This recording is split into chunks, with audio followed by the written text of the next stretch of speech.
Hey, it's Nate. Hey, it's Barry. Hey, it's Brian. Welcome back to another episode of the Collecti-Bros podcast.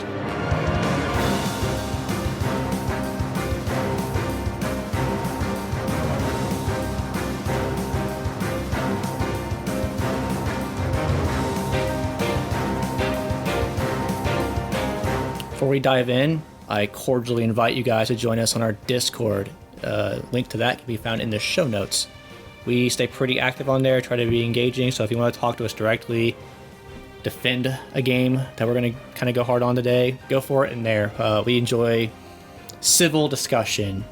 Topic at hand today is bad endings to games. And I'm not specifically talking about, oh, that was a crazy ending, like with bad consequences. I'm talking about games that were like disappointing endings that left you like, man, really, that's how this ends?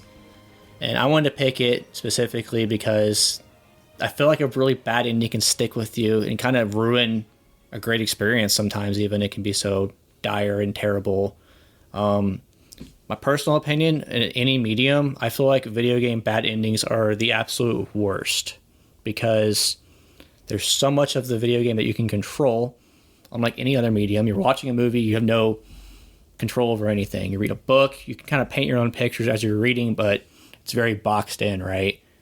Games, you're in control of 90% of it. Like, right, you're controlling the action, moving forward. The only thing you really can't control is the ending. So, I think it's an interesting topic at hand. Or sometimes you can control the ending and it's complete dog shit. Mass Effect 3. Excuse me. You guys will hear about Mass Effect 3 a few times, I think, during this episode. Any chance I get, I promise you. But yeah, it's definitely like a passionate one. Before we dive in, though, boys, let's talk about playing pickups. Let's start off with you, Barry. What have you been playing lately, and what'd you pick up? I've had quite a large haul this last month, shockingly, which means I can't spend money forever. I have played... You know what? I don't even remember what I played. What did I play? I finished Dragon's Dogma. I feel like I talked about that last time. I played Stardew Valley. I feel like I talked about that last... This has been a long month. You talked about Stardew, yeah. Yeah, It I has had been a like long a month, and final we've been and a bunch of scoring. stuff in between there. My brain's kind of melted. I started playing Red Dead Redemption 2, which is one of the games that I picked up on our haul. Some notable pickups. I had the Skybound Collector's Edition for... It was Icewind Dale, Neverwinter Nights, Baldur's Gate 1 and 2, and Planescape Torment. All 5 came in a collector's edition. And I got it for Xbox for some weird reason, because I think it was like crossplay or local or something. Ended up selling that to Nate a long time ago. So I recently picked up Neverwinter Nights, Baldur's Gate 1 and 2, which Baldur's Gate 1 and 2 are expensive now, which luckily I found for like $30. It's like a $60 PS4 game. Oh, damn. Because of Baldur's Gate 3, everyone was like, oh, Baldur's Gate 1 and 2, which are like not like Baldur's Gate 3 at I'm pretty all. sure I But got mine on Black Friday for like $10, so yeah, that's just kind of how the cookie crumbles. So I finally got those, and I need Icewind Dale and Planescape Torment still. It's the last 2 I need. Got Red Dead Redemption 2. I never get deals at Walmart, and apparently we went to a couple Walmarts where I was just like scoring $20 you made it for games. time. Yeah. So I got Red Dead 2 brand new for $20. I got Naruto Shippuden Ultimate Ninja Storm 4 Road to Boruto for $5 brand new. That's a title. Yeah. Star Ocean, the second story R for $20 for PS5. Avatar The Last Airbender for PS5 for $20, which I know is a bad game, but like I don't care, it's Avatar. So you know, whatever. Project X Zone 2. That's Surprisingly, sick. I think Nate was like, hey, do you have this? And I was like, no, gimme. And then a game called Spectral Souls, Resurrection of the Ethereal Empires for PSP. It's on my wish list for a while. It has horrible dog shit ratings, so I'm wondering how good it is. I recently got the physical edition of Hellboy, Web of Word, which is pretty cool, but the packaging looks weird. So I don't know if I just had like a packaging error or something.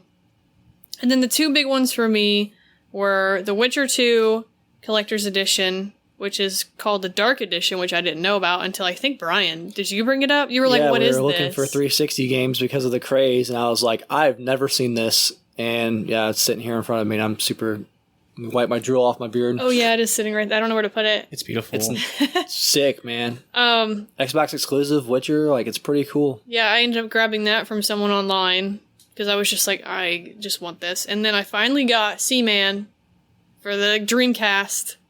Complete. It's got the microphone. Envious. It also has the memory card. I think is it supposed to come with the memory card or a VMU? VMU. I mean, I have like 3 VMUs, so I don't really care. But the one I got had a memory card in it. So is it like a C-Man branded memory card? No, it's just a blank. Comes with one. I'm not sure. I just know It's the on headset. brand. You got the little squishy microphone piece. The little foam piece? Yeah. There's a foam piece that goes to it? That's like impossible. Nobody has them because No, they I don't have the disintegrate. foam piece. They disintegrate, so nobody Okay. has them. Well, I have the microphone. Yeah, that's all you need. Got In a the 360 microphone foamy piece you can have. Yeah, we can So- find one. That one is going to be a game I most definitely am excited to play. Oh yeah, Yeah, dude. We'll have to do that for an episode because I'm envious. Yeah, I've always wanted this game. And like my partner always kind of wanted to play it because it was like, when else can you play a game where Leonard Nimoy voices a fish and it's his face? Well, it's not his face, but it's a face. And then the voice of Leonard Nimoy is a fish. I thought he was a narrator. He does a fish voice. I think he does a fish voice. Yeah, it is the Oh, fish voice. shit. Yeah, I know he So- like narrates it like Nat Geo style while it's growing. Yeah. Yeah, that's sick. So that's what I got. And then I've been playing Red Dead Redemption 2. It's hard to keep track of how much time I've been doing this. But I will say, I think this game is one... I can't believe this game ran on a PS4. yeah. It is... Especially the first half of the game, like, mechanically it runs really well. It's got the best horse control mechanics in a game I've ever played. I can understand why this is, like, one of the most expensive games ever created. Understandably. I talked about this a little bit, but I can definitely see the crunch, the last part of the game. The epilogue I haven't had as many problems with, but the last 2 chapters, especially, so many glitches, so many bugs, so many problems that I've had. I'm like, this game came out years ago. We haven't fixed this yet. Like, why am I losing controller input and I have to restart my whole game? That's That was wild. crazy. Sucks. There is a video I recorded that I need to show you guys, but once the main game ends and it goes into the epilogue, there's like a picture of like the landscape and there's like a little river, where it says couple years later or something like that.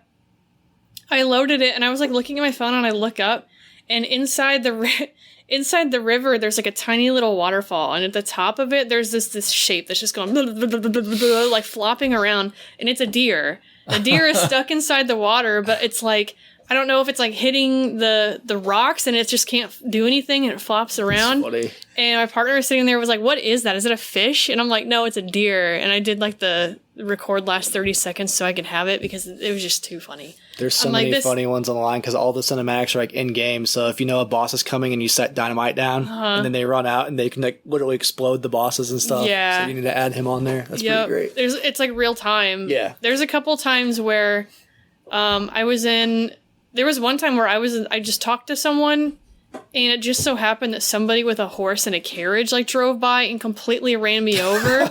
And so my guy's just like trying to talk, but he's just like, and he's like flopping around and then he gets back up. And I'm like, what the fuck? Just brush it off. It's great. I fell off a train once in the middle of a cutscene because like the physics mechanics are weird. So I was on the train, but I was slowly like going backwards, and then it just got to a point where I like slipped off the side. He's like, you're all right. Yeah, just getting ran over by the train. So I think all in all, I enjoy playing this game. I think that the online probably is awesome. Probably is amazing. Like being your own little outlaw running around doing stuff, like existing in the world. I think the world's really good, but like the story, too long. The story's way too long, dude. Way too long. The epilogue being inside of the main game shouldn't have been there. That should have been, a post-game release expansion that was like, oh, hey, by the way, here's the epilogue. I'm just like 75, almost 80 hours in now, and I'm just like, please, man, like I want this game to be over. So I'm almost done, but like, man, I feel like Red Dead Redemption 1 was the perfect length. It was like 20, 30 hours, and then you could spend as much time in that game as you wanted to, but it had the perfect length of story. Yep. This one just drags and drags and drags, and I'm like, come on, man, I've seen Literally the ending, like, at this point, everyone's played this game. It's been out for a while. The ending where Micah was the fucking rat, saw it coming a mile fucking way. Arthur dying, saw it a mile away. I didn't expect him to die of a sickness, but I knew that's what ultimately would kill him regardless of what happened. Right. I'm like, Dutch being a piece of shit, literally saw it from the get-go. So I'm just like, there's so many things in that game where I was like, was this supposed to be a plot twist? Was I supposed to not see this coming? I saw it. Maybe it would be different for someone who'd never played the first game before and like I think it's probably knew some of these characters. Experience. Yeah. Like, especially, you know, like, the first game, it's about John Marston, and so there's instances where it's like, oh, in the very beginning, he gets attacked by wolves, and everyone's like, is he gonna live? And I'm like, he's gonna fucking live. Yeah, he's gonna live. It was just like Captain Marvel with the scar, where it's like, Nick Fury's gonna lose an eye at some point in this movie. It's like, John Marston's about to get scarred up somehow. Yeah, or, like, where he falls off the train, and Dutch is like, they got him, man. I couldn't get him. I had to leave. I'm like, he's fucking alive. Yeah. Some of the other characters, like, that are in the first game, it's like, I know they're gonna live. There's a couple of them that aren't really so much mentioned that you're like, okay, what happened to them? But they're inconsequential characters, so, and they get cleaned up in the story. But there's just so much of that game that was so transparent, I guess is the best way to put it. And it drags. It drags. It's just Starts off so dragging. It long. ends dragging. So long. It's one of the few games I think is a legitimate 10. So long. I think the gameplay and the actual world, the time, how you can go back and, like, a building is built there, or there's a guy that I helped snake venom, and then you see him later, and he's like, oh, you helped me, like, go buy a gun. Like, that happens multiple times. Or other characters where if you help them on the road, you could pop them up later. There's a lot of, I think the really good storytelling was in the smaller snippets of the characters that you randomly meet. Yeah. Yeah, no doubt. And then some of the, like, personal loyalty camp missions were good, but, like, great. the big one about, like, the main thing, I'm like, this building up to the heist can drag its teeth. Yeah, I get the criticism. And then, like, out of nowhere, you're on a boat and you get shipwrecked and you're on an island, and I'm like, why are we in Far Cry now? It's just, what's going on? That was their apologies for not adding Mexico. That's what that was. I wouldn't have. There was no point of me. Mm-hmm. I mean, here's the thing. I didn't know we were going to Guarma, but, like, there was a point where you craft the satchels, and I'm going through being like, okay, here are the ones I need to get the satchels. And I'm like, when am I going to get a fucking iguana skin? An iguana skin? Okay. So, like, as I'm playing the game, you're going, I'm like, okay, now we're in the swamp. There's the alligator. I'm like, where is the iguana? And a panther? What is this? It's the island, and if you didn't get it on the island before you completed the island, you're screwed. Mm-hmm. Like, sorry about you, but there's just a lot of unnecessary stuff in that game, and it could have really been shortened, and I would have enjoyed it more, so that's it. What about you, Nate?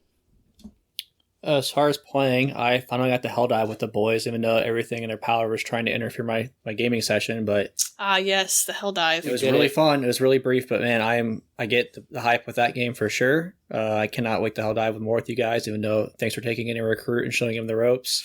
Had a blast. There's just so many, like, non-planned, genuinely hilarious moments in that game. And, it's really good game design, honestly. It's a simple game, but there's, like, so much little things in it that make it memorable, so... Brian throwing a grenade in your face.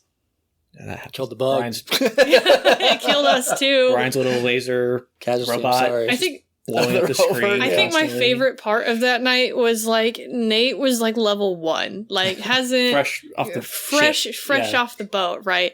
And he had to leave briefly. It was like, hey, play a game without me and I'll be back. And so me and Brian were like, all right, Nate's gone. Let's go play, like, a challenging difficulty. Oh, yeah. So we're playing a challenging difficulty because we didn't want to throw him into, like, the hard stuff because he's got, like, no stratagems to work with. So we're in the difficulty, and then all of a sudden it's like, Destroyer is joined the fleet, and we're like, what? And then Nate drops in. Immediately you see I'm a Danish died, and we're like, oh, okay. Oh, I'm so sorry. I dropped in the water and drowned. Oh, you dropped in the water? Yeah, so I didn't even know it was, like, crazy yet. So I just go, hey guys, and they're like, it's like everything's on fire. There's like 800 giant bugs. I'm just like, We didn't know what happened to you. We just saw you dropped and immediately died. So we're like, is this Nate? Oh, shit. It's like, it's challenging. I fell in the water. Yeah, it was a great experience. We completed it, so props to you. I get all the hype with that game for sure, though. And even though it was a brief time playing it, I cannot wait to keep playing it. Yeah. So, I also got whatever came with PlayStation Plus Premium, so I'll have to check that out still. I've been playing it's a delisted online servers are dead mobile game, but I ended up recovering it on our account on Windows 8. It's called 2020 My Country. It's like a thing of like Farmville, except you build a country. The achievements are a grind. It's got energy, so it tries to get you to buy energy, but obviously the servers are dead, so you can't. So every hour I go and click away. Been playing that throughout the day. Just try to play it. Every time I walk by my computer, I just fire it up and do that really quick. I'm hoping to start Final Fantasy VII Rebirth. I was trying to start it like 2-3 weeks ago. I've just had not a chance to sit down and play it, but I'm gonna start that this week, hopefully after work, and then that'll take up most of my free time. Season 1 of the show is about to end tomorrow, so I'm finishing that up. I'm not gonna be able to finish it, unfortunately, this season. They just made it way too difficult to play that game religiously, and I don't have enough experience to even get the first boss yet. So, as far as pickups, though, came away with a little bit more than I have recently. Big one I've been looking for that I don't ever really see a lot. I kind of forgot it existed until I saw it out on our day trip.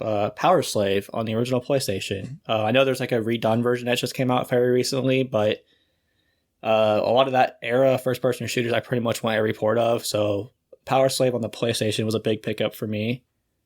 As far as searching and slaving, I have been looking for I feel like as long as I've known Barry, hey, if you ever see Maximo versus Army of Zen, please let me know. Finally found one, and it was like a really good price. It was like $11 cheaper than the cheapest one on eBay. So that was no, it's not a super valuable game, but as far as I've been looking for this. Did we find that at the store with the Beanie Babies? Yes. Okay. Yeah. I got a raccoon Beanie Baby. That's how I remembered it. I was like, What store was that one at? So that's a big one for me personally. With it's the not the most gradable Zelda. With what? The super gradable Zelda. Oh, the Minish Cap? Can't touch or breathe on it. Yeah. That same store, it's not all bad things. I picked up a Wolfenstein Youngblood. It was like $2 literally. So it had the pass in it still. So it's a game from a series I love that I didn't really want to pay a whole lot of money for. But $2, I feel like I can go ahead and throw that on my shelf. Piggybacking on that note of a game series that you love with a game you don't really want to pay for, I picked up the new Saints Row. It was a Walmart find for $5 new. $5, you can't argue with. I have 100%ed every single other game in that series except for this one. So I get why it's divisive, but I'd rather see for myself than kind of let other people dictate that for me. I feel like this one specifically gets blamed for Volition shutting down, but no one talks about Ages of Mayhem bombing. But that's fine. I pre-ordered that game, by the way. I'm gotta be the only person on earth that pre-ordered that game. I had 2 more pickups. I had a big one for this podcast. We all love it. Ninja Shadow of Darkness for PS1. I finally found one for a good price. I would love to stream that one with you guys sometime. Yeah, no doubt. Just a demo. Fuck the I full feel game. wait, didn't we get it? You got it for me for Christmas, and I feel like we sat there with a 12-pack of beer. Yep. And we tried, and we were like, this is so hard. difficult. It's one of those games we probably had mastered as kids because we all played the demo. Yeah. But it's one I've been wanting to add to my collection for a while. So I actually found it was cheaper on eBay than in store. And I was like, I'm just going to pull the trigger. This one's beautiful. So it was a good price, honestly. And the big one for me, I know I'm late to the party, but better late than never. Baldur's Gate 3, my Series X copy with 800 disc. So jealous. Totally worth the price. It's gorgeous. I don't know if you can still get it. I'm assuming not. I'm assuming it's sold out everywhere. But man, it is for $100 like you're stealing it. I'm looking. I'm going to play this game. I want to play Final Fantasy VII Rebirth first because I've been waiting for years for that one. But I will get that game done before the year's over. I'm really excited to play it. So hopefully sometime soon I'll be able to talk about playing that game. It's on their website. But Final Fantasy Rebirth first because Xbox still says pre-order. Yeah, because they're doing that second. They're doing wave multiple waves of them, yeah. So it looks like because I'm in that second wave. Wave 1 is sold out, so that's the wave that you got. Shipping Q1, which is super late. Yeah. It had so many problems. It says Wave 1 and 2 expected to begin shipping between April and May. So you got yours. Yeah. I'm just stuck in, PlayStation hell. I've only seen Xbox ones. I haven't seen anyone. I've seen a PC, hasn't. I think. Yeah, they keep sending me emails about the PlayStation 1 specifically being just messed up. I almost got it on PlayStation, but Getting the Xbox One is smart for you. But for everybody who ordered it or thinking about it, it is amazing. It is pretty. It's gorgeous. The poster, gotta put that thing in a frame. It's going up Poster's somewhere. nasty. Yeah, well, Oh, yeah. yeah. Brian, how about you? What'd you pick up and what you been playing? Well, I cooled off was what? You've been playing Hunt, I forgot. Yeah, I was going to say, we'll get there. I mean, in Fortnite, but I figured somebody else would say it. Yeah, Yeah. always. I'll do pickups first because I cooled down. I was on a really hot streak, but thankfully, because I've got so much stuff pre-ordered from limited run games, it's pretty much a guarantee one's going to show up on my porch every other week or something like that. So I got Quake 2 Ultimate Strog Edition on Xbox. It came with it's like a faux ammo box from the game that you pick up. So it's got like the digitized graphics on the box. It's really fun. It's got like a coin. It's got a set of dog tags. It's got a model of the ship. So I loved Quake 2. I grew up with Quake 2. I'm one of those people that will not tolerate any sort of Quake 2 slander. Same. We grew up with it as a huge part of our childhood. So, yeah. Another limited run game I got was Gargoyles Remastered on Xbox, and it's sick. It comes with like an exclusive figure. It's detailed off the remake instead of the Genesis figure that you've seen out from NECA. But it's huge. You open it up, the box talks and does like the intro from the show. So very cool. And actually, an Xbox One game I've been looking for forever. Record Definitive Edition. So if you guys don't know, Record is like super cheap. It was an Xbox exclusive. It's like literally $6, I think you can buy the disc for. Definitive Edition's pretty uncommon. You don't see it. It's low print. It was at one point the most expensive Xbox One game. Obviously, it's not now. But if you see that Definitive Edition out and about and it's cheap, pick it up because it's one that's, I have a feeling, is going to fluctuate in the future. It's a true exclusive. There's no digital version of it. You can play Recore. You can play the Definitive Edition, but to have a physical copy of it is pretty uncommon. Also, I picked up Transformers War for Cybertron on 360. 360 is going wild, so we went on our hunt. I was predominantly looking in the 360 section of trying to grab some stuff before it goes crazy. This game was, old pricing, so I grabbed it. I love these old Transformer games from Activision, so I'm excited to play this. This is one I never played. Hoping they kind of port those to Game Pass with the acquisition. I know there's a code issue where they lost the code for the PS4, Xbox One ports, so we'll see. How do people lose codes for things? It's in Activision's cabinet under Call of Duty. I don't know. But yeah, there's been a lot of talk about it online. Like the, who's the lady that they put in charge for the backwards compatible team on Xbox? She was basically like, yeah, one of my sub quests is to get the Transformer game code back so we can rebring it. So she's very active on Twitter about that. So maybe there's a chance. What was the other one that came out with like the red cover? They all start with Fall of Cybertron. Yeah, I loved that game. And the multiplayer was great, so like maybe they can get the multiplayer back. That was the one with the Dinobots. That game was great. So this is the sequel to that. Never got to play it. I'm excited for it. Also, picked up if you guys are in Walmarts, you'll see them. They have like Altered Beast and Streets of Rage action figures. They're like the little Jack specific. Mm-hmm. I grabbed one of them. Like, it's cool, man. I never thought we'd get Sega action figures in 2024, but here we are. So I grabbed those. Cooled off for sure. As far as playing, though, I've been playing a shitload of games. Like, I've been going pretty hard, which is nice. First off, month started with Norco. It was like a point-and-click game, but it's done like a cyberpunk Louisiana, so there's like robot gators and stuff. It was a really interesting story. It's a genre that I don't love.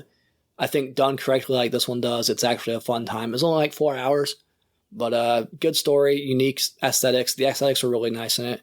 Definitely worth a play. Also, went through Hellblade, the original one. Wanted to finish it before 2 came out. Great game, bro. My God. Like, I don't know if I could finish it. The payoff's great, man. The last, without spoiling anything, so I know you're just playing it. The last 2 chapters or so, like when you get to Helheim and fight the gods, like, stellar. I just know I'm It's right after man. the tree. Yeah, you're still pretty early, yeah.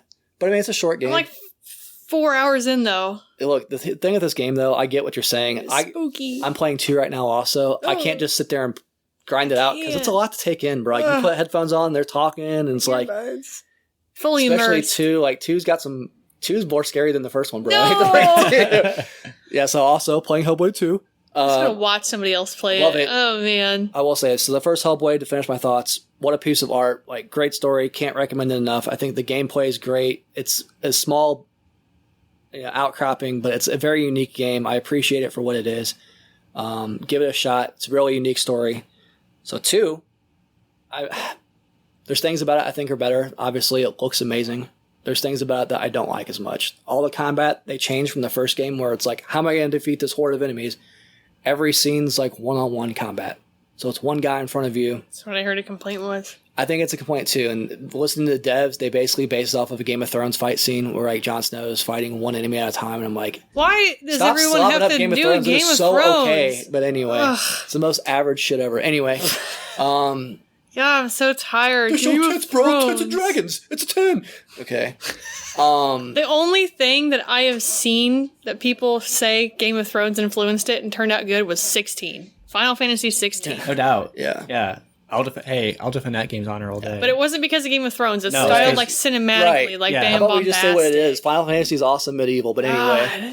God. No, Hellblade 2 is great. Visually, it's the best looking game I think I've seen. I do wish the frame rates were there. I can say Is it 30? it's 30. It's locked at 30. So there's no lag or anything. There's no shuddering. It looks beautiful.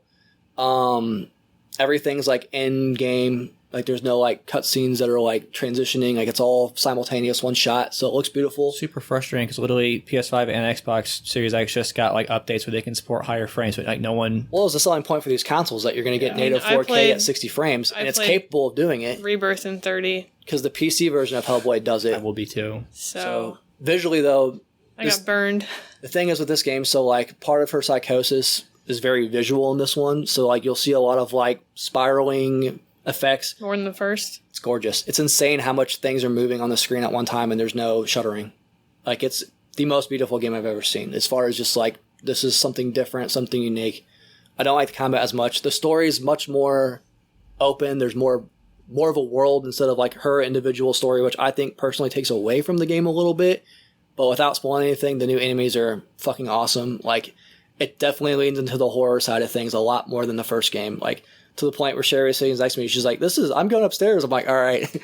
But it was a blast, man. I'm trying to take my time with it. Yeah, what were you saying? I was going to say, how do you feel about the complaint that it's $50? I mean, I have Game Pass, so it was free. But Yeah, but that's the thing. And there's no physical copy either. That sucks. It does. But let's see if those complaints exist when it's on PS5 next year. I'll be honest about that too. So I think everybody wants to shit on Xbox any chance to get.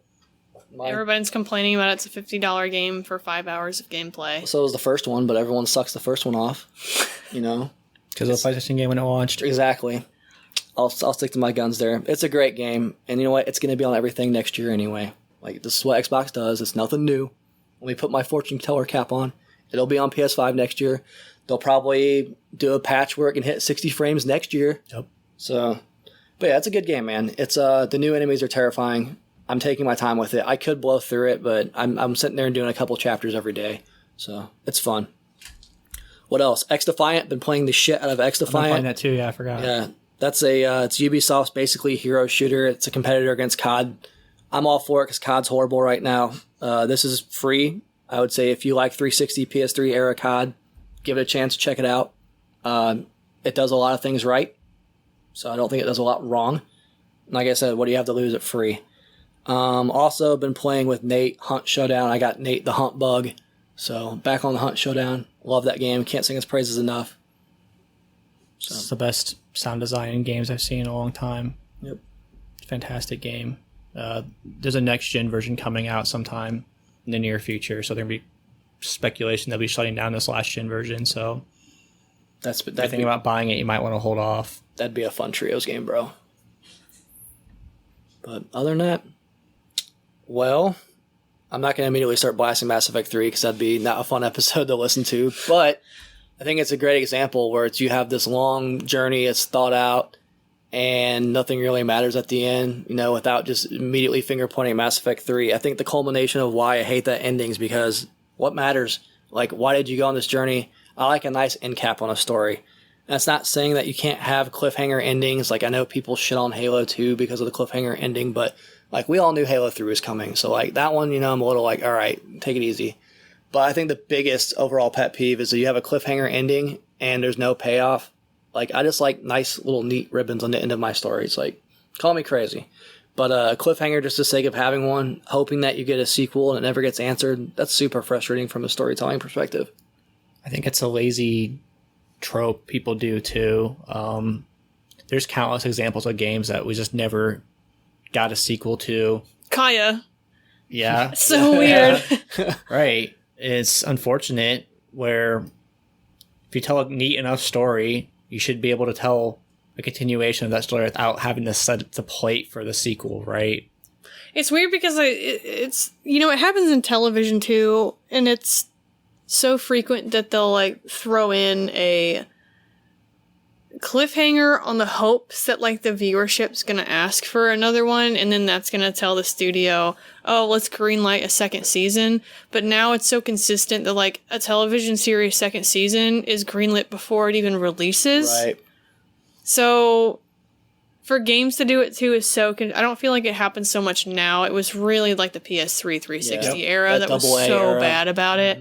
But it was like their method of trying to lock in, okay, we've made this game and we put a cliffhanger on it, so maybe the studio will like let us do the next one because we're promising them a sequel. We don't want to let them down. Love and then the it Days just Gone like reference. yeah, and then it I don't see it. I've never seen an example where it actually worked. Where No. there's enough people that I are, was you know gonna bring what? that up, We're yeah. gonna actually do it for the fans. Like they don't care about us, No. y'all. Like I mean, like how many games have we been crying for years? We're like, we want a sequel, and like they never happen. like everyone's like, oh, Shenmue. I'm like, Shenmue 3 got crowdfunded. Like, let's keep it how it is. It wasn't like the Yeah. studio was like, you know No. what, we're gonna.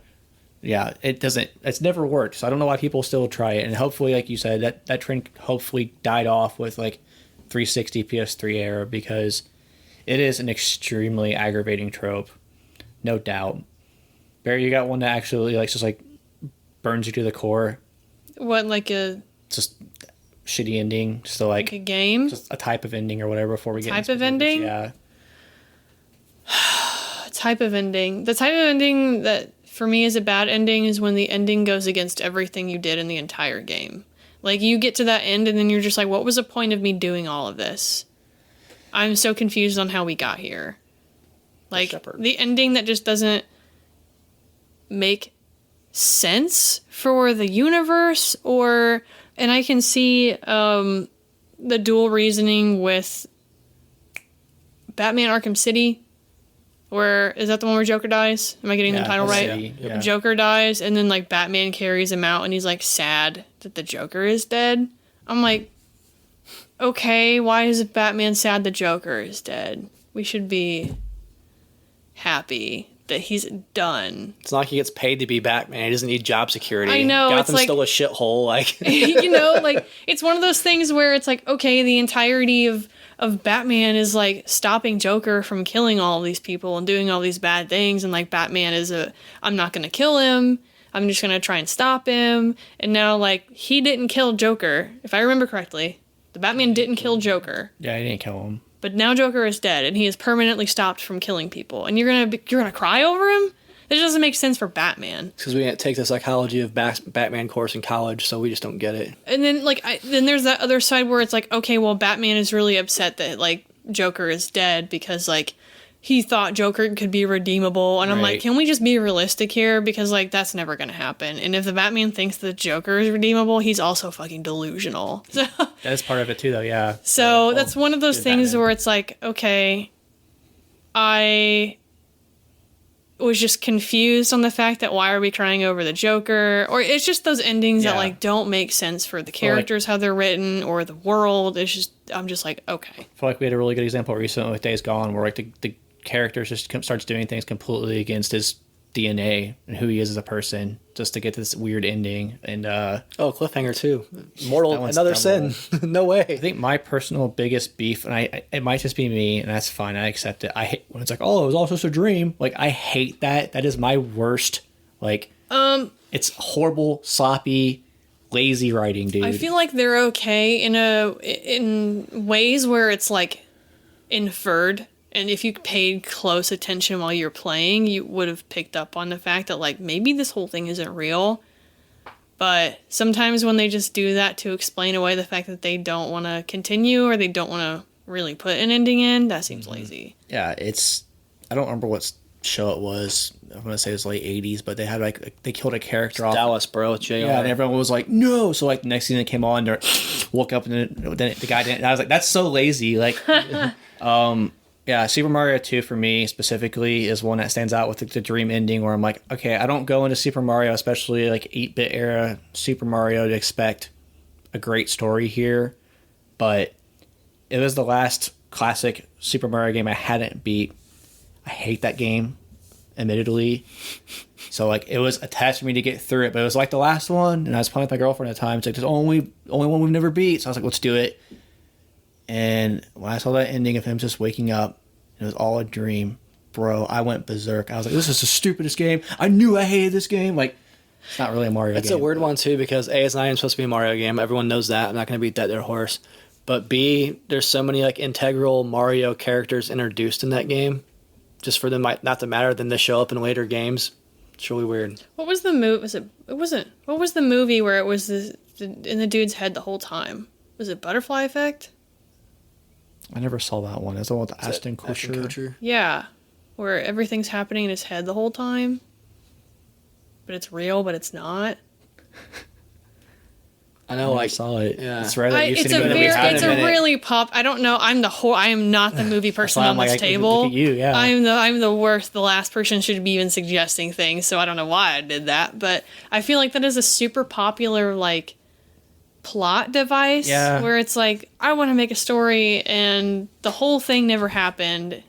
And it's one thing, like you said, if you do it in a way where it's okay, like, hey, Brian talked about Hellblade to start this episode, like, oh, there's like clearly some like mental illness going on. Memento, it's like, oh, he's got memory loss. Like, there's ways to like kind of do that plot without just waking up from a fucking dream, bro. Mm-hmm. It's so lazy. Like, it's so stupid, and it doesn't happen enough to where I'm like, oh, they ruined the I can't think of a franchise that was ruined because of it, but man, like, personal opinion, I think it's the cheapest. I think you're being a little harsh because that's fine. Truly, if the ending for Mass Effect 3 was a dream, I'd be like, at least they figured it out. And that would be at least they figured it out. A gift. Yeah. All joking aside, it was a dream. He was indoctrinated. It was my dream that it didn't really happen. So a Dr. God, don't even get me started. Yeah. Oh yeah, dude. That's oh a thing. God. Oh, I know. How do you guys feel about like open-ended endings? Oh, Final Fantasy 16 is a great example. I love when those are open-ended. I'm the same way, dude. If you haven't played the game by now, like, it's damn near been a year, but, at the very end, like... Go ahead, it's okay. Are you sure? Yeah, absolutely. You actually haven't even played the first remake, It's so, like, okay. get out Go of ahead. here. Yeah, you're good. But, like, at the very end, like, you have the big battle, and, like, Clive has to basically fight the big boss by himself. And he washes up on the shore... And it's really unsaid whether he dies or not.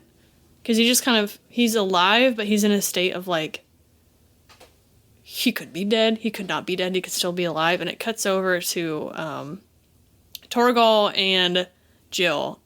And like all of a sudden you see Torgal start howling. And then Jill starts crying because like he made a promise that he was going to come back after it was all said and done. And it kind of just like ends there and has like a little like, in the future storybook, here's the story of so-and-so, and I think it was written by Joshua, but whether or not it was actually written by Joshua, or if it was written by Clive posing as Joshua, because at some point in the game, Joshua says he'd love to write stories. So, who's to say that Joshua didn't die, and Clive survived, and he's living a legacy as writing stories under a pen name? There's just like so many things that could have been possible, and it's really about how you inferred the end of the story. People fucking hated it. Oh, I know. They hated it. I loved it. I was over here like, yeah, great. I think people hate that shit because usually they're too stupid. They want everything just spoon-fed to them. The constant discussion of media literacy that we have almost every day. Yeah. Because me, I love the ending as well. Anytime the director doesn't hold your hand and tell you exactly what you think. Like, I think Taxi Driver is probably one of the best endings ever. Where it's like, if you haven't seen it, basically, he basically falls into shit and realizes how much life around him sucks. He thinks he does something great, but it's actually something horrible. Kind of snaps, then he like gets back into society because they think he's a hero. Long story short, not really. But then at the end, he just looks in the mirror and you can kind of just see he either snaps or he just goes about his business. You don't know. It's up for you to decide. It's not that they've asked Martin Scorsese 100 times. And he's been like, it's up for you. I'm not going to ruin this movie for you. Games, even more of a sin though, because like you're saying, you're in control of it. You're doing everything. You don't have to hold my hand. Like, it's my experience versus Your Red Dead experience is completely different than my Red Dead experience, and that's okay. That's the whole purpose of video games. I think executed well, open-ended endings are fantastic. I agree. I think it depends on their vision. Yep. I mean, I think it's this type of ending, not only in games. Games are a little weird because there's so much interactive aspect of it. But I feel like an open-ending game, if it's intentional, they want to prompt discussion. Or some people want to tell a story. I think The Last of Us is a great example of they want to tell a specific story about specific themes, and they're not going to leave it open to interpretation for that. Whereas if they left an open-ending interpretation, I don't feel like they would have got across the message that they really intended. Right. Well, that game's so much specific. It's like a character study. So, like, it would be very, like, Last of Us-like if it left open-ended. Because, like, The Last of Us isn't intended for us to make choices as we go through the game. We're playing, Ellie's story. Right. Or Joel's story, depending on which game you're playing. And for that ending to be open-ended of what would have happened, like, imagine the first game, right? If the very end on that cliffside, Ellie's like, oh, hey, like, what happened? And you see Joel, like, open his mouth to say something, and it just hard cut. And you don't know what he told her. It would have been completely different than, like, knowing that he held the truth. And that's the story they wanted to tell. And having an open-ended ending for that would have been awful. Yeah. We would have been up in arms. Been like, what? Pissed. Well, it's a good thing no one got up in arms about The Last of Us' ending. Oh, yeah. Yeah, none at all. But open-ending ones I like if it's intentional. I don't like open endings if they're like, oh, crap. Yeah. Heavy Rain. Y'all remember that? Did you guys ever play Heavy Rain? I played Heavy Rain, but I didn't play it multiple times. So one of the open endings is like, so the detective, he wears those goggles. It's basically a game mechanic where you can like basically have a virtual crime scene. But it's like becomes addictive, so he's always wearing the glasses and like in VR basically. But he takes them off at his desk, and there's like little tanks that are like polygonal tanks at his desk, like in reality once he takes the glasses off, and he just goes, ah, and the game ends. That's a bad open ending because they're like, what is going on here? What is happening? But they never.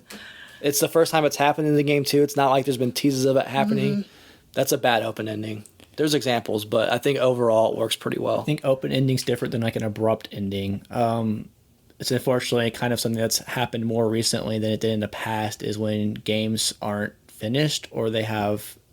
That's what I mean. Yeah, it's an abrupt ending where, I had an example written down for... this is back in the 360 era. When Rage came out, super excited. This is kind of like John Carmack's last hurrah in the gaming sphere, right? There was years of hype with that game. Like, we saw the Doom 4 leaks and like, wow, this graphics engine is going to change everything and it's going to try to tell a story. Like, this could be crazy. So you get dropped into this world, and the game's missions are very much like, go here, kill everything. And there's not a whole lot of meat to the bones, right? It's very much just like, go here, kill. The first mission where I'm like, oh my god, the story's about to start. It's not a super long game. I'm maybe 12 hours probably. The first mission where it feels like I'm actually doing something. I'm going to the science facility and it's, hey, this is where all the humans are frozen. Like, wake them up and start rebuilding the Earth. You get to you push the button after you kill the boss. Hand-drawn little sketch of like people walking out of chiropods and like, end. Not, it's the first time I did anything worth anything. What do you mean end? Like, it just ends like that. It's super abrupt. Like, didn't really sequel bait, but it certainly like ended very abruptly. And then we got a sequel, which I haven't even played yet, but it's great. Just full of bugs. I'm sure it's fixed by now. That's the thing. It's like a. Is it though? Played it, yeah. There's a lot of games that where they were so sure of the fact they were getting a sequel, or they were going to make it 2 games because they were greedy and want to stretch out 1 game into 2, where it just abruptly ends and it's like, find out next time. And that's a trope that I feel like is getting honestly increasingly like worse as time goes on. What do you guys think about games that release the ending later? Well, through like DLC. Okay, yeah, I have some examples. So I have 2 examples for this, sort of similar, but the first one is Monster Hunter Rise. I was super excited when this game was going to come out. I think that Rise is my least favorite Monster Hunter. I don't like Rise. First off, they ruined the Insect Glaive, but that's beside the point. But when this game came out, so Rise was only on the Switch. Mm-hmm. It wasn't on PC yet. It was only on Switch. So I pre-ordered it. I got day 1, like deluxe edition, like everything. You play it up until a point, and then nothing. There's just kind of nothing. But the whole point of the game is you have to fight the Magnamalo, purple tiger guy. And once you finally beat him, you go back to the village, and the village elder is like, yay, thanks, here's my sword. And then it just ends. Like, that's it. They're like, yay, and then, like, nothing happens. There's no content after. And this was, like, a 10-hour game at most. Damn, that's super abrupt. There was Nothing just for Monster nothing. Hunter, bro. So, no high-ranking quests yet. They had nothing ready Wow. for it. So, basically, what they said when the game came out, I said, hey, we're going to release the game, and it's in a month, we're going to release the rest of it. So, the whole game wasn't even released yet. Weird. So, they gave you, like, okay, you did, like, here's a tutorial. Here's a really long tutorial. And you beat the monster, and so now you can't really go back and do, like, the high-ranking, master-ranking quests yet, because they hadn't released it. So they were like, cool, you got a sword.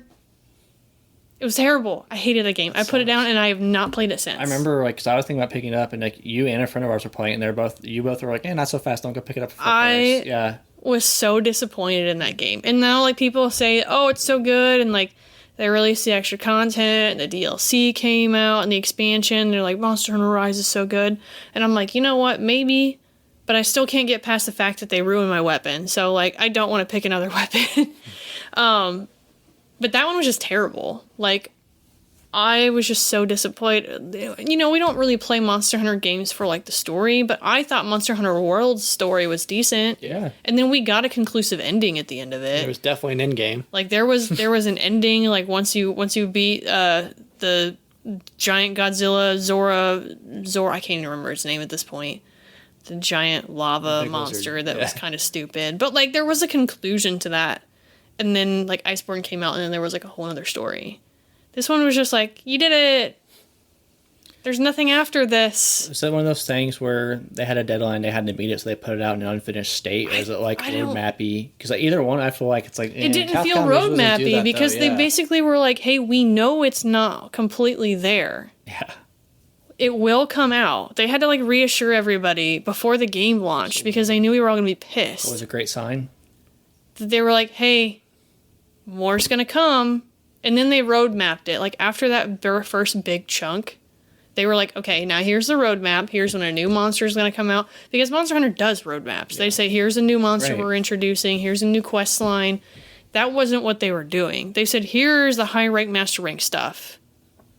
And then now here's the new roadmap later with the new monsters. So this just came out not done. It came out not done. Yeah. And they just railroaded an ending in there to make it feel like it ended. This happens a lot nowadays. But it was terrible. So the other side of that is when they release an ending after that changes the ending and then makes it bad.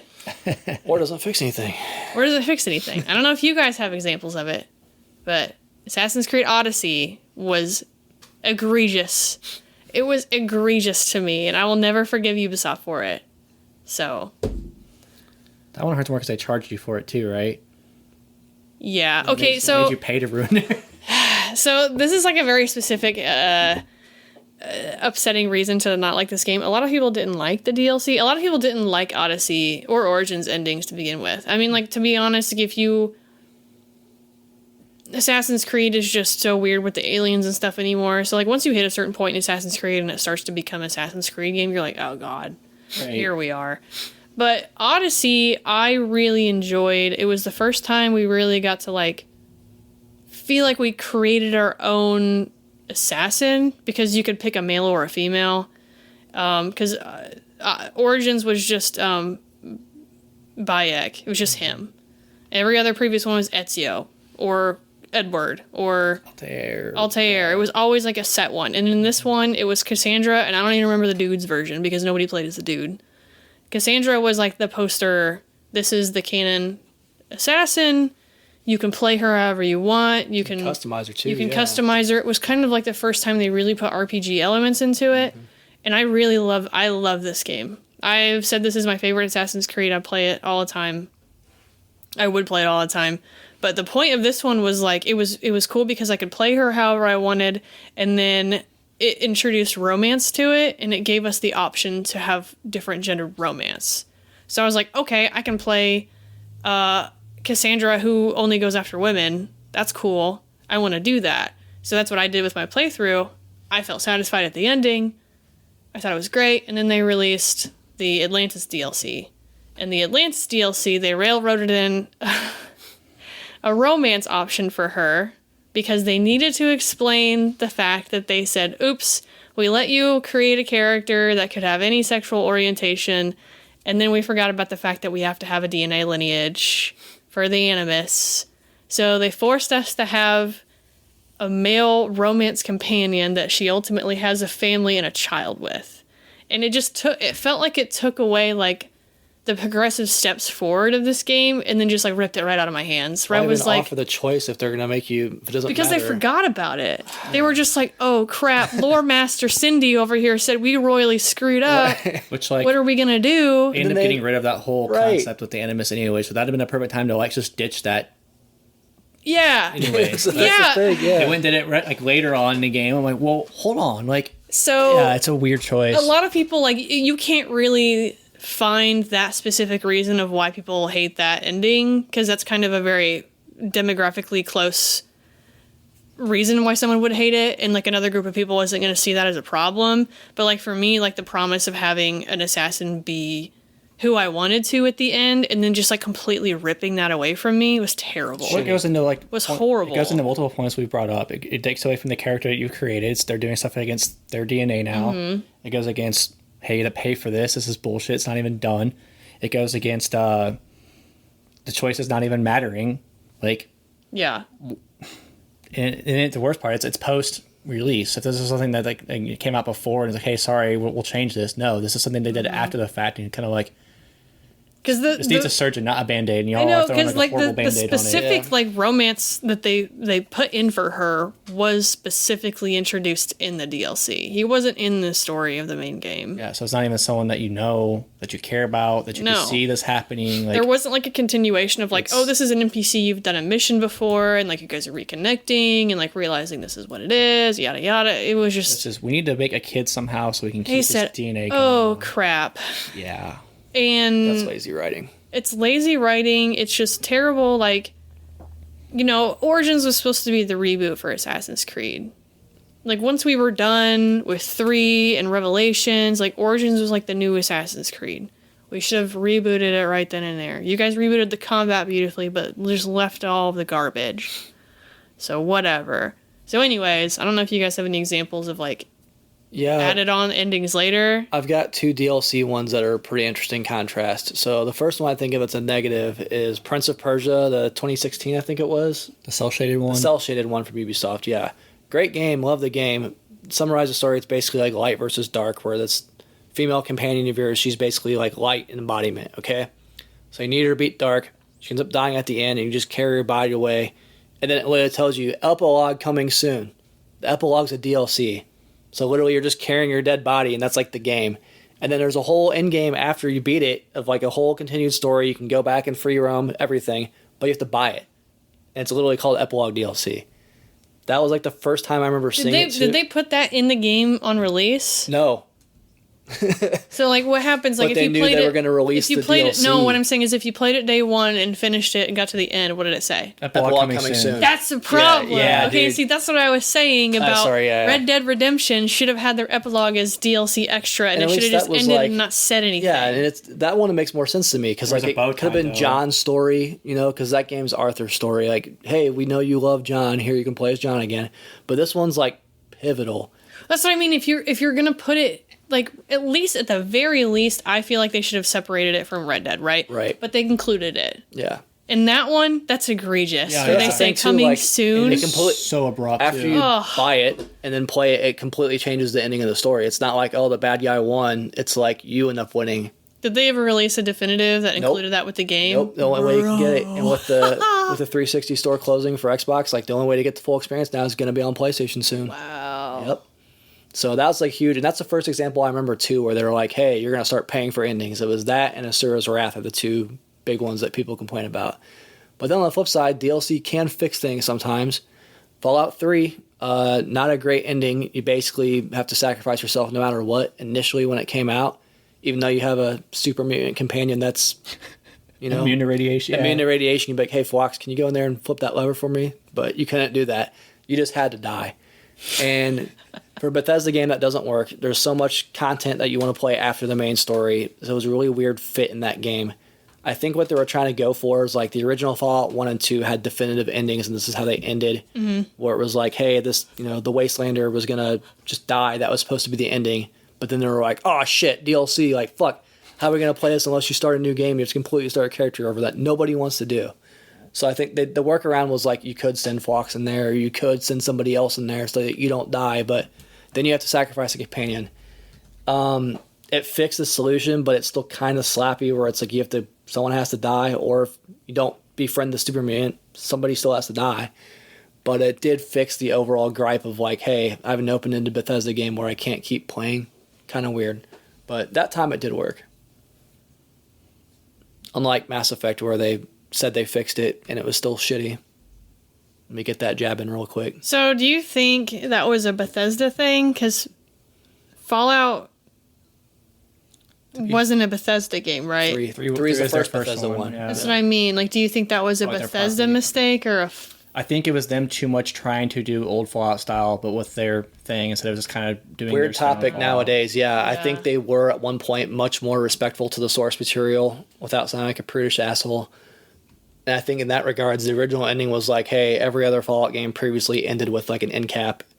But then they were like, oh, let's follow the, Oblivion roadmap. We'll release DLC stories. So it's like, here's the water is our Bethesda mechanic gameplay, and the oil is the ending, and we're trying to mix them, and it didn't work. I think so. Yeah, because I think, well, honestly... That's why I was like, wait a second. It's I an was like, interesting Fallout one. 3 was really like the first like console Fallout, and then I'm First like, modern I'm one, pretty sure that they didn't do the first ones. Well, then, 4's got a pretty... People say that ending sucks, too. So I've heard the ending People are sucks as too well, hard on yeah. Fallout 4. I think there's like a really... Fallout's a weird one. It's a very passionate, loving fan base. There's people that hate that Bethesda took it over. There's people that love it. I mean, there's people that think... So I think it's going to have some toxicity to it no matter what. But 3 was pretty... Because admittedly, I don't think the ending itself's horrible, but the fact that it is like an open world game, you kind of need that continuation. Especially when there's like missable quests and stuff. And the fact that they pigeonholed themselves to be like, yeah, we're going to have story expansions. And then someone was like, well, wait, how do you start this unless you start a new game? Yeah. They were like, shit. That's what I think happened in my head canon. In my Mario 2 dream, that's exactly what happened. But yeah, more times than not, releasing an epilogue, it's a shitty thing to do. Or releasing an end cap that's paid, it's kind of shitty. Or even if it's free, like, fuck it, I'll go Mass Effect 3. How much time we got? That's so interesting. I wonder if it really is like a Bethesda thing when they developed the game. Because I feel like people have a different opinion about Fallout when you talk about New Vegas. Yeah, because it was Obsidian, yeah. And so you have two development teams that have, I feel like, two different styles. Mm-hmm. And so... people say New Vegas is superior in terms of story. It's the tone for that game specifically. I'm just curious on like if Bethesda as a developer is like so focused on their formula that they're like, we need to meet this formula, check those boxes, and then we need to throw the rest of it in there to try and make it work.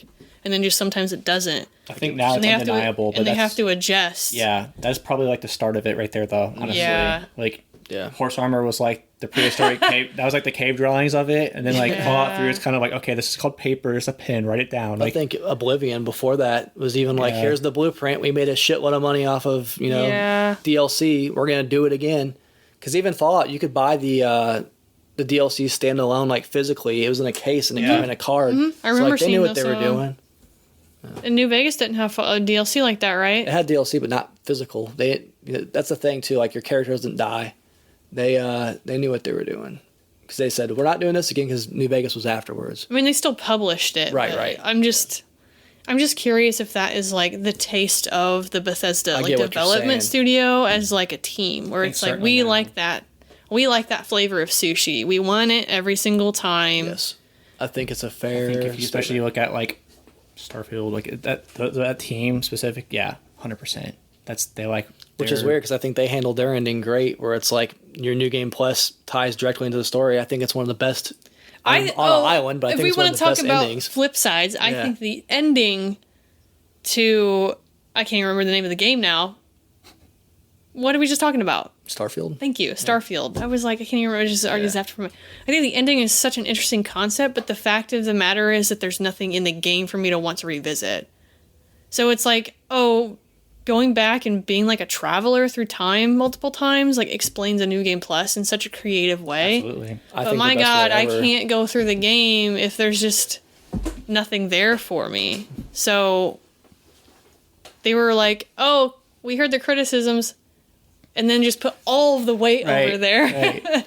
Again, that's the Bethesda MO, though. It's like, oh, fans, you can mod it, and we'll buy it from you and charge it. Yeah, okay. That's what they're doing. We already know. So, DLC, would you guys be more willing to pay for a DLC if it fixed the game's like ending for you? That was like Cyberpunk? They did it right. Yeah. Cyberpunk? Yep. Yeah. I think we did. I mean, people are saying it should have been got Game of the Year, but it Yeah. got pushed out by Baldur's Gate and Alan Wake. So, Those are two interesting ones to bring up specifically. and Zelda, Yep. because Zelda came out the same year. Mm-hmm. So you've got Zelda, and you know that's why people didn't really talk about. I think Phantom Liberty should not have been considered Game of the Year because it was a damn expansion. Right. I'm sorry, but like it did come out, and everyone was like, it fixed everything about Cyberpunk. But why did it take 4 years? It came out and it wasn't done. State of the industry, bro. Ain't done. Shareholders.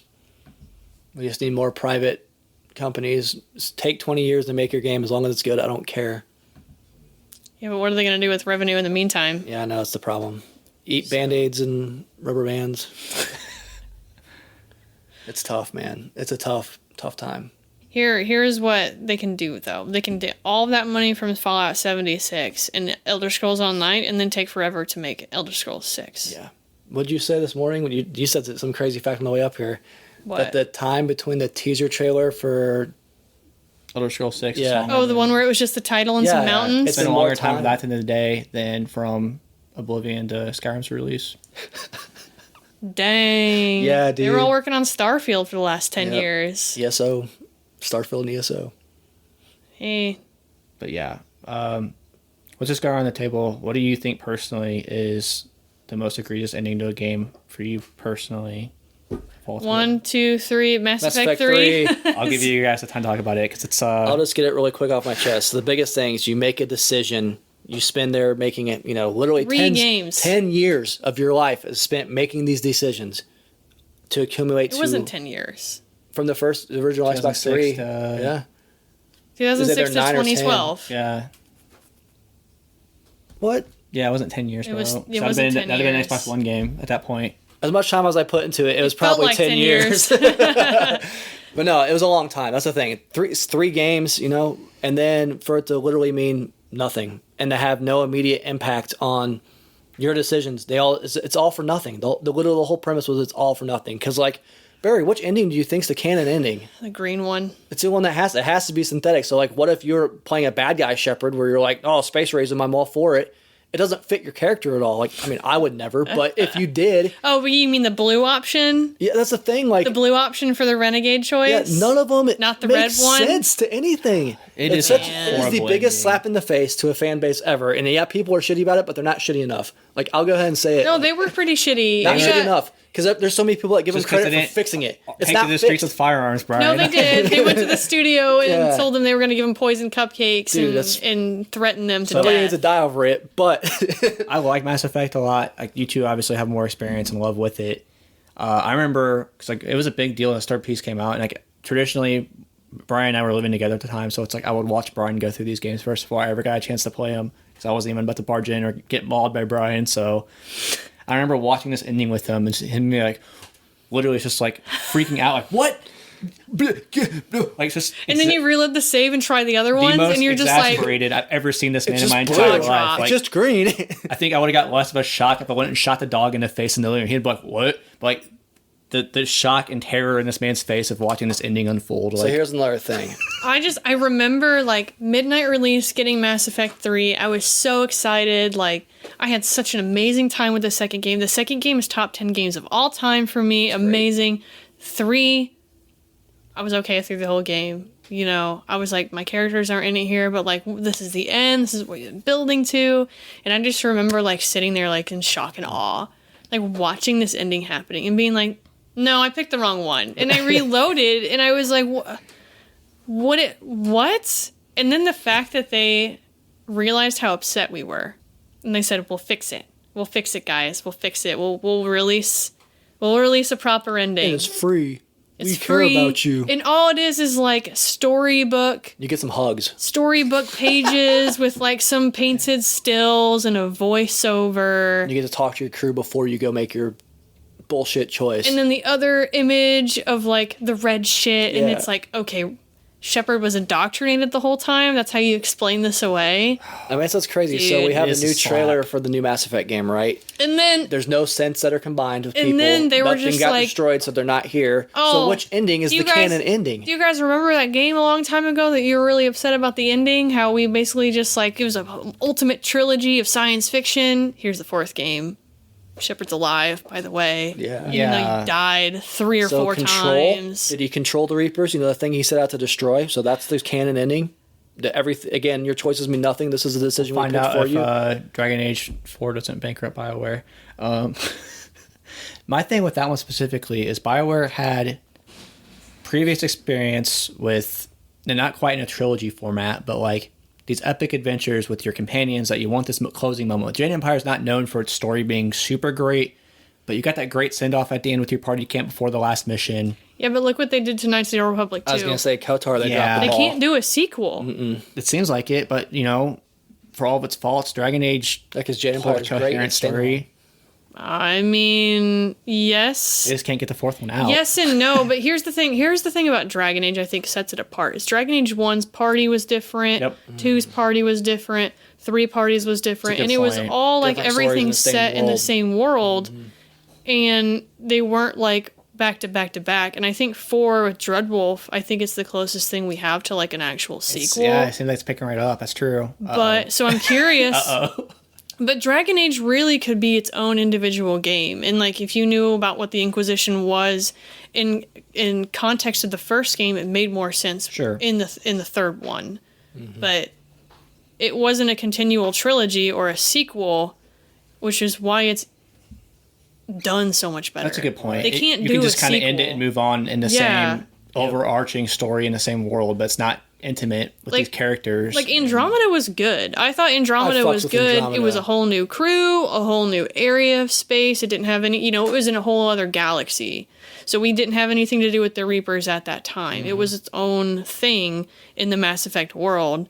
And I think just people were upset because we got Andromeda when we asked for a Mass Effect 3 ending that got shitted on. I still And then want they were that like, hey, Torian by the way, DLC. here's a new game, here's Andromeda. And we were like, why are you giving us this when you still haven't talked about the fact of what you did to us the first time? it was kind of doomed out the gate for sure. It was And broken when that's it the launched. thing with Mass Effect 3's ending was so polarizing that that game had no chance the day No. it came out. And it's not, I think everyone's actually played it. It's like, you know what? This game gets a lot of unnecessary smoke. I Like, enjoyed it. It's a fun game. Same. Like, it's it a shot good game. itself in the foot, though, trying to separate it, which it needed to do in some regard, but also it was a broken mess at launch. Yeah. Because it's great now. The story's not as strong, but then again, you don't have, I don't want to say 10 years, however many years it was, of emotional attachment to these characters. I think like obviously you guys are the bigger Mass Effect people at the table, but like I can't think of a single game with as much like momentum, hype, payoff, potential, beautiful, perfect ending that could have happened in Mass Effect. It is when we spanned years and we saw BioWare change as a company during the production of Mass Effect. The closest thing I can think of right now is Final Fantasy VII. Yeah, that one's still a question mark. So the third one hasn't come out yet, but we'll see. It's true, it's a good point. There's some So, polarizing stuff with but that's that what I one. mean. Like, it's polarizing. It's But got it's not- momentum. Everyone's like wondering what's going to happen at the end of the trilogy. What's going to change? It's that one's still not closed yet though. We haven't done. Nobody's done a sequel or a trilogy on this scale, Right. except for I feel like Final Fantasy. That's fair. It's a huge scale. Nothing's comparably done anything to Mass Effect 3. So, That's. I think it'll be a standalone case study, honestly, for developers to hopefully look at and be like, let's not do that. and I think that's a Hopefully. big reason, especially at the ending of that, is why we've never gotten another one like that. So, unless someone else can think of something that I'm not. Yeah, there might. That- if you guys, I don't think you're wrong at all. I just think it was so big. It's a huge deal. Yeah. I'm really curious to see seeing, what they're like- going to do with the next one. I That's remember the seeing thing. like Like, you got to talk about stick it. to your guns. That's the thing. Do you stick to your guns and say like, "Hey, one of these endings is canon, definitive," or do you just kind of say, "Never mind"? Like, what's the? The problem with that game is like it's not a broken away part. Like Right. that's Liara. Yeah, I'm dude. sorry. That's It's the her. Thing. Are they gonna do like choices too, where it's like that's your Liara, or is like this is the Liara we thought you were supposed to is pick? this Liara at the end of her life? Right. You know, a shit ton of years later, because she was 'cause very old, young. Yeah. Kiddo. They live like for a very long time. For a long time. So they're like the elves of Yes. Mass Effect. So who's to say? I guess we'll find out if they don't get shut down by EA. Yeah, I think that one had literally everything. It had the length of time between the first one. It had choices not mattering. It had a rushed kind of ending. It had a Band-Aid fix DLC. It literally was like every single point we've all brought up. You could even make an argument that it was a dream state. Like, Wish it was. it literally committed every sin possible. I don't know how it's... Anyone who's experienced it, how you can't say it's the worst ending you've ever seen, honestly. It literally checked every box that we talked about in this episode so far, which is kind of wild that we found one game to actually do it. I could go on a 3-hour rant. Yeah. Literally could. I don't want to do it to y'all, but like it's the most egregious thing ever as a fan. The biggest slap in the face gaming sin of all time. And it's been over 10 years since that happened, and Yeah. I still feel so strongly. Yeah, we've been through how many different consoles at this point? I'm still not over it. 10 years. It gets worse with time, I think. It's like a good stew. It You just just get more simmers and it bitter. gets more flavor. Yeah, and you guys But get just hit with hatred it and rage. again when they did like the remaster. Like Oh, you had to experience That's the that. thing. Like, it didn't sting as bad the second time around because I knew it was going to knew, be. yeah. And I was like, I'm just not going to finish this. So I'll Or- stop here where I know it's good. I don't necessarily like. I get there's some people that have trouble with like no matter what ending you get, it's a bad ending in quotations where like it's not good. There's no happy ending. Some games it's necessary. I feel like I know like Silent Hill has alternate endings, and there's some that are like extremely tragic, like where he ended up killing the chick you're looking for the whole time, or it's like he's fucking crazy. There's Fable has a lot of people knocking its ending because it's a game based very much so on like morality and choices. And I know both. I didn't play 3 yet, but the first 2 specifically, where there's not really like a super happy ending to either one. But that's kind of, it fits the game world to me. Like it talks about how the heroes, like peasants love them and adore them, but like the burden of being a hero is like great, and you don't really get it until you complete the story in the Fable games. So I don't know. People weirdly criticize games just because they have a dreary or bad ending, but sometimes it fits the world. And I'm not going to sit there and crap on a game necessarily specifically because it's a tragic ending. So. But Mass Effect had the trifecta. What's the biggest slap in the face, too? It tries to be like, oh, it's just tragic ending, you make this choice. And then it's like some little kid with some relative. It's cool because if you zoom on the asset, it's literally just the kid they blew up to be an adult. Did you know that? Yeah, that adds to the fucking stink. Where it tries to be like a happy ending, like, oh, tell me the story about the shepherd. It's pointless, man. Like, you can't do Make my blood pressure go up. dude, I know. It is gnarly ending. You can't do an ending where it's like, hey, this is going to end on a sad note, but like we realize your sacrifice, and then try to make it happy. Like they literally tried to take every single ending and make it into one. You got DLC, even though it was free. It is the worst thing that's ever happened in my life. Oh shit. In conclusion, Mass Effect 3's ending is dog shit. No, I'm good. I need to stop or else I'm gonna have a heart attack. Mass Effect 3's ending is the worst ending in gaming history, and Last of Us Part 2 is not as bad as people say. That's all I'm going to say. Yeah, and I get, to me, if it's like, hey, this was a truly well-written ending, there is stuff to talk about afterward, and just, polarizing can be good. I think Last of Us 2 is a great example, where I think there's kind of merit to some people feel like they wrapped it up neat, but there's people that are very passionate about how they got it wrong. As long as you're polite when you're defending your side, I think that's a good thing. If you have something to talk about afterward, it means it made enough of an impact with you that you need to share it, and that's a good thing, right? But just be polite about it. The Last of Us is so toxic. My God. Toxic for a lot of the wrong reasons. There's no good Yeah. reasons. I have to be clear. I hope I come across clear on that. Yeah, it's ridiculous. Get a life. Get out of the basement. Touch some grass. But hey, you could just play Days Gone and have a 10 out of 10 masterpiece experience. It's better. You get your cliffhanger You know what, ending. like- Yeah. I don't agree with y'all, but like, hey, I'm glad you guys found something out of that. that made you feel like that's the greatest game ever made. Good for you. I'm sincerely happy for you. I wish my life was that simple. Mine would have been if it wasn't for Mass Effect 3's ending. Derailed my life, dude. You don't understand. I think the only trope we really didn't cover that like I want to quickly touch on is like unnecessary twist, the M. Night Shyamalan effect, if you will. I can think of a couple of games where they just kind of threw in a shock because like everything played it pretty pedestrian, or it was a sequel to an established franchise. And I think there's a time and place for twist endings. I think if they're done executed well, Barry touched on it a little bit. If it's like it's something you kind of see coming, it's like it doesn't hit the same, but if it's totally surprised and it still fits the character, like they can be good twist endings. But I think it can also be a lazy writing trope too. I know there's a lot of games that have alternate multiple endings and stuff where they kind of, some of them are just goofy, insane twist endings. I don't necessarily mind those because there's a canon ending and then there's like alternate endings, right? Like Tekken with the bear.